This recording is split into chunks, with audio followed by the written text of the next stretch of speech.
Saatnya Anda menyaksikan Kompas Bisnis Saudara bersama saya Yan Rahman dan kita bahas terkait dengan apa yang ada di belakang saya ini yaitu Moody's turunkan outlook big caps Republik Indonesia. Terus kemudian nampaknya apa? Yaitu ke IHSG yang terpantau rontok pada pekan lalu. Di mana lembaga pemeringkat kredit internasional Moody's menurunkan prospek peringkat kredit 19 perusahaan di Indonesia dari stabil ke negatif. Hal ini diumumkan melalui situs resmi pada Jumat pekan lalu dan dalam beberapa kali pengumuman. Sehari sebelumnya, Moody's juga telah terlebih dulu menurunkan prospek peringkat kredit pemerintah Indonesia juga dari stabil ke negatif. Persoalan tata kelola pemerintahan, kebijakan yang sulit diduga, hingga masalah komunikasi menjadi pertimbangannya. Langkah yang dilakukan Moody's ini pun langsung berdampak signifikan ke IHSG. Kita lihat data berikutnya. Nah ini dia saudara, di mana pasar saham langsung merespons atas penurunan peringkat Indonesia dan perusahaan-perusahaan besar oleh Moody's pada Jumat lalu. IHSG anjlok ke level 7.935 atau turun lebih dari 4% dari sepekan terakhir. Dan lebih detailnya selama sepekan, saudara saya tunjukkan kepada Anda, di mana pada tanggal 2 Februari IHSG turun di level 7.922 ini setelah pada pekan sebelumnya ada trading halt di mana IHSG juga turun namun sedikit menguat pada hari Jumatnya dan pada 2 Februari turun lagi di level 7.922. Kemudian kembali menguat di 3 Februari di level 8.122 dan menguat lagi sedikit tipis di 4 Februari di level 8.146 dan turun di tanggal 5 Februari yaitu di level 8.103 dan turun lagi ataupun anjlok di penutupan perdagangan bursa pada pekan lalu ataupun hari Jumat di 6 Februari di level 7.935 setelah Moody's ini memberikan ataupun merilis terkait dengan outlook Indonesia termasuk perusahaannya. Korelasi apa yang dilakukan Moody's adalah kepercayaan investor terutama asing dan kita lihat di data berikutnya. Ya saudara, ini dia selama seminggu terakhir uang asing sebanyak 3,62 triliun rupiah keluar dari pasar saham Indonesia. Bahkan saudara, jika ditarik lebih jauh ke sebulan terakhir, aksi jual asing jauh lebih besar lagi, yakni sebesar 13,85 triliun rupiah. Jika kondisi ini tidak diperbaiki, maka kekhawatiran investor akan terus berlanjut yang ujung-ujungnya aksi jual asing akan lebih besar lagi. Lalu perusahaan apa saja yang disentil oleh Moody's? Kita ke data berikutnya. Nah ini dia saudara, dari 19 perusahaan yang prospek peringkat kreditnya diturunkan didominasi oleh BUMN sebanyak 14 perusahaan. Di antaranya seperti yang ada di belakang saya ini ada Telkom, Telkomsel, Pertamina, Pertamina Hulu Energi, ada juga Main ID, ada Pelindo, ada PGN, ada juga PLN dan kemudian juga tidak terlewat ini bank-bank himbara juga turut di istilahnya begitu, dengan tanda kutip dijewer oleh Moody's. Ada Bank Mandiri, ada BRI, ada BNI, ada BTN, kemudian ada juga Sarana Multi Infrastruktur, dan terakhir BUMN yang disentil Moody's ada Indonesia Exim Bank. Bukan hanya koreksi turun terhadap prospek belasan perusahaan ini, menurut Moody's terutama merupakan konsekuensi dari prospek negatif pada peringkat kredit pemerintah Indonesia. Moody's menilai risiko terhadap kredibilitas kebijakan Indonesia meningkat karena berkurangnya prediktabilitas dan juga koherensi dalam proses pembuatan kebijakan serta komunikasi kebijakan yang kurang efektif selama setahun terakhir. Kita lihat selain juga ada BUMN, ada juga perusahaan swasta yang turut disentil oleh Moody's. Ini dia saudara. Untuk perusahaan swasta, Moody's menurunkan prospek peringkat kredit 5 perusahaan yang berikut ini. Ada Indofood, ada United Tractors atau UNTR, ada BCA, ada Astra Sedaya Finance, ada juga Federal International Finance. Meski menurunkan outlook Indonesia untuk peringkat kredit pemerintah Indonesia, Moody's tetap mempertahankan level Baa2. Ini mempertimbangkan daya tahan ekonomi yang tetap terjaga, didukung oleh faktor struktural seperti basis sumber daya alam dan juga demografi yang kuat, yang mendukung pertumbuhan PDB yang stabil dan juga solid. Dan saudara, apakah diturunkannya prospek peringkat kredit 19 perusahaan besar Indonesia merupakan efek domino dari diturunkannya outlook Indonesia sehari sebelumnya. Seberapa jauh hal ini menggoyang IHSG dan apa yang perlu dilakukan pemerintah dengan perusahaan BUMN dan swasta yang disentil oleh Moody's? Usai jeda, Kompas Bisnis akan membahasnya lebih lengkap untuk Anda.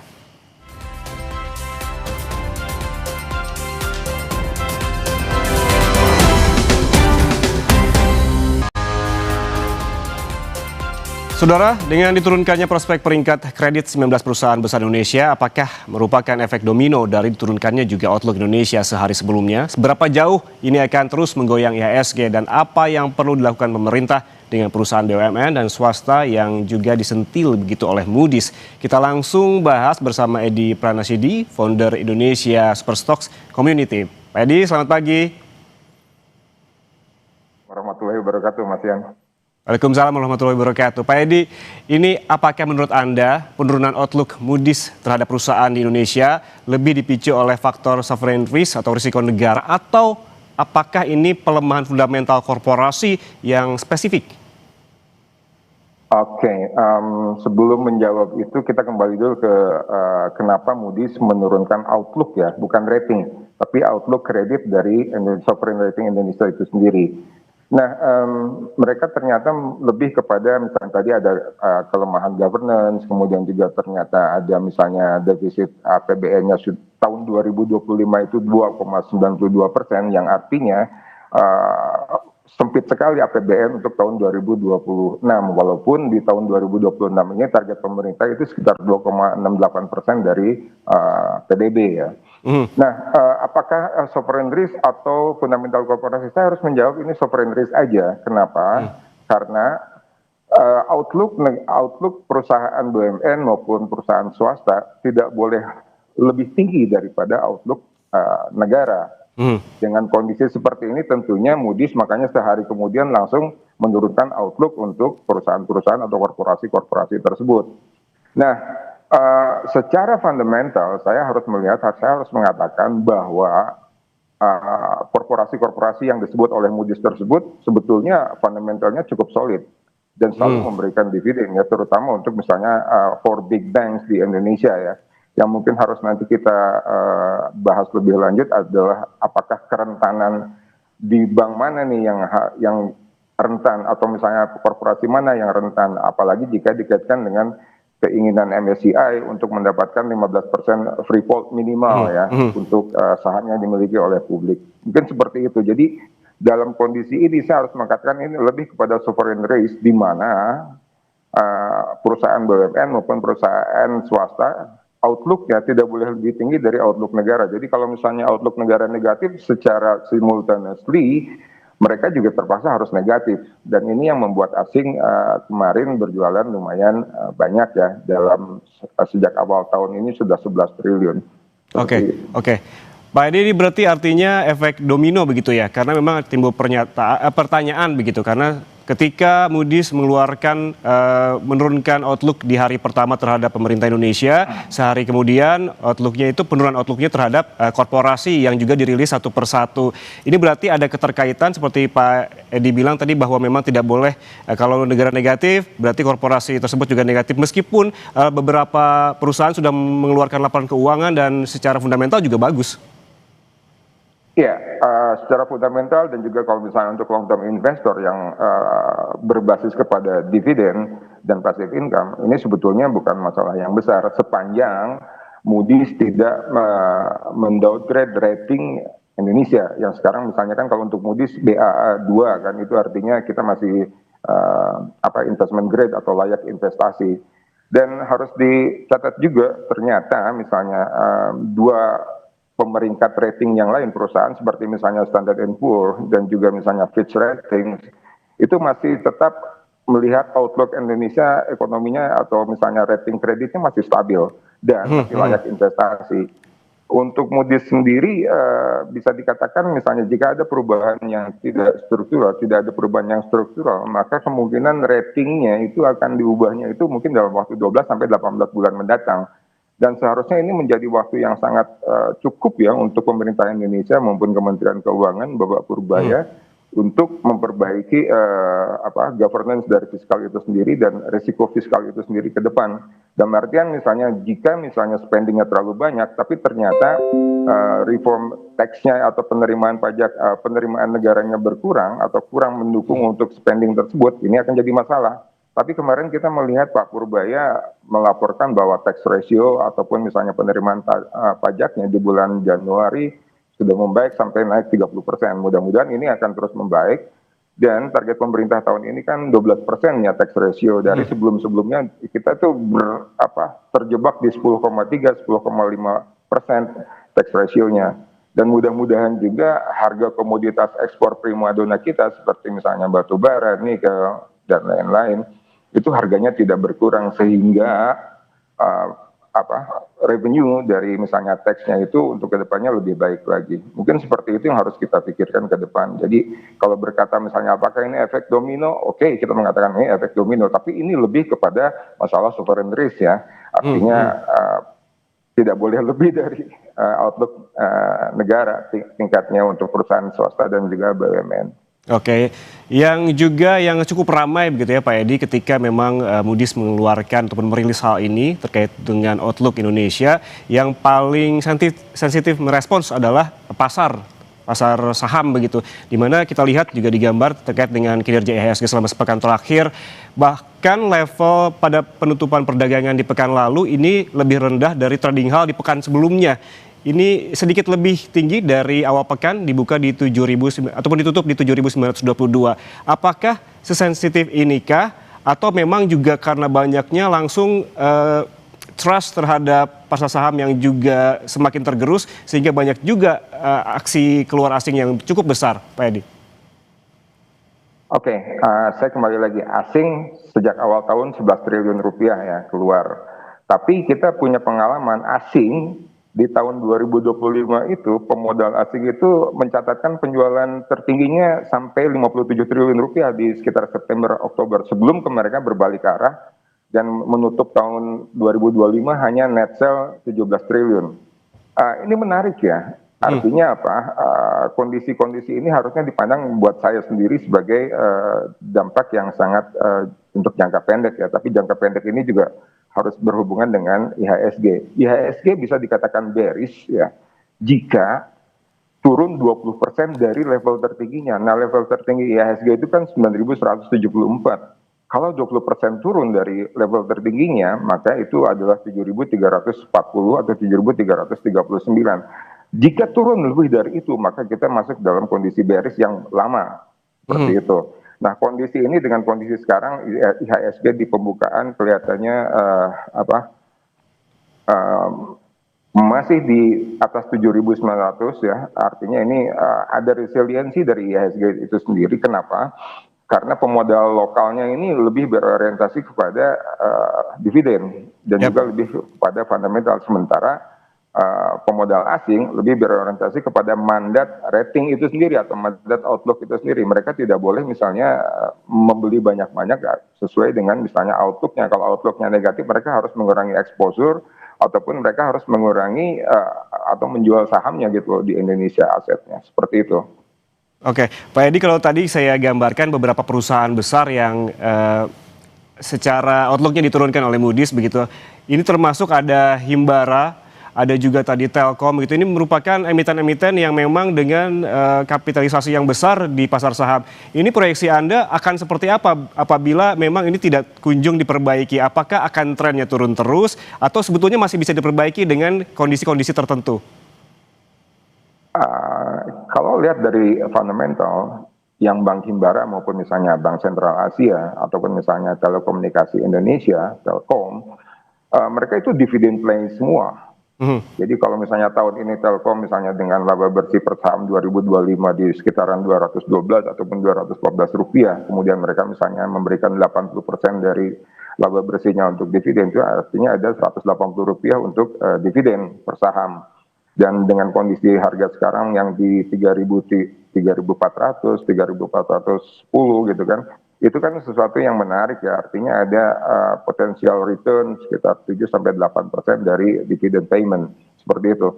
Jadi kalau misalnya melihat bagaimana kondisi apakah ini akan terus menerus, saya kira tidak juga ya. Kita harus ingat bahwa gitu loh, IHSG itu dari tahun 2025 terendahnya itu 5.882 dan naik sampai 9.174 itu dengan kenaikan 46%. Kemudian sekarang di kondisi di 7.920-an itu masih ada kenaikan 22%.